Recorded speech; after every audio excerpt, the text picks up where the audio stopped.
Okay, after a little fine tuning and some experimentation, I found that the glass plate on this printer is kind of bowed, or it's pretty even the way it is though, but it's higher in the center than it is at the corners. If you level the bed at the corners, it'll be higher in the center. And if I turn the glass upside down and level the bed at the corners, I'll then have a huge gap in between the glass and the nozzle. And by huge, I mean like 15 thousandths of an inch. That's like a third of a millimeter.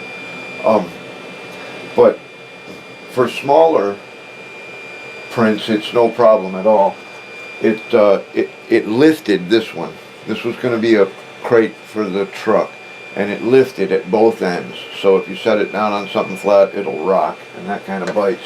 But I did get a successful print on that, which we'll get to in a second. I also did the servo holders. Now the small prints are no problem; they come out really nice. This servo holder came out just beautiful. These are just I think I saw a flash sale on these. I got 4 of them. I bought one day for like $5.90 a piece. So $6 a piece for servos. That wasn't too bad. But and they fit perfect. And this will be great for the hang-along truck, which is what it was designed for. But just about any place else that you want to stick a servo, if you're trying to do a barrel recoil on an airsoft tank and you need something to hold a servo to the side of an airsoft unit or something like that, this little holder would be great. And I got the file now, guys, so you know the deal. So for the truck, I still got to paint it, but I printed the crate that will hold all of the electronics for the FPV.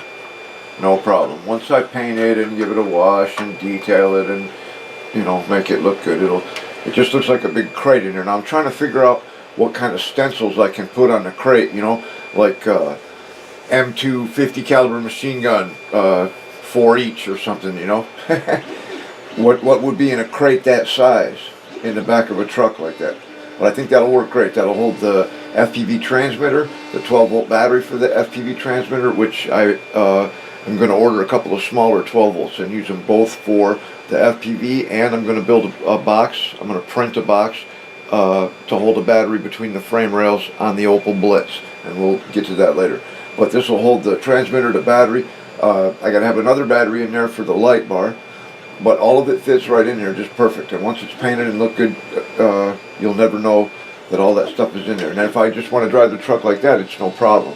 The only time I need the crate in there is if I want to use the light bar or the FPV camera. I got my laptop set up in here so that now if somebody contacts me on Skype, they're actually looking right at the printer, just like that. It's pretty cool.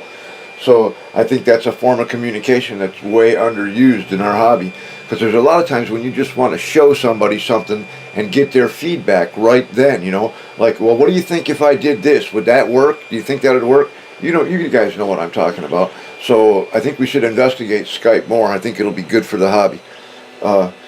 So till next time, we'll see you next time.